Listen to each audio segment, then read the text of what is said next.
No patient, no problem. Next level ang pagiging resourceful ng isang nursing student sa Puerto Princesa, Palawan. Ang pinagpraktisan niya para sa kanyang return demonstration, ang kanyang kuting na si Millie. Ang pasyente niya, literal na patient, as in, pasensyoso. Kahit ano pang posisyon at galaw sa kanya, hindi pumalag ang kuting. Mahimbing pa nga ang tulog. Kwento ni EJ, share lang talaga si Millie, lalo na kapag malamig. Kakaiba rin ang naging pasyente sa training ng mga med student na ito.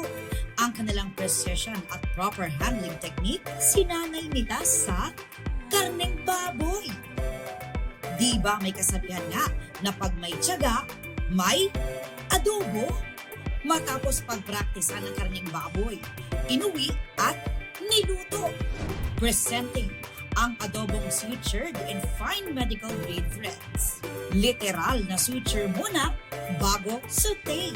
Pero don't worry, dahil clinical procedure ang kanilang ginawa, sterilized ang tubig at mga gamit. Kaya safe raw kainin. Aubrey Carampel, Nakatutok, 24 Oras.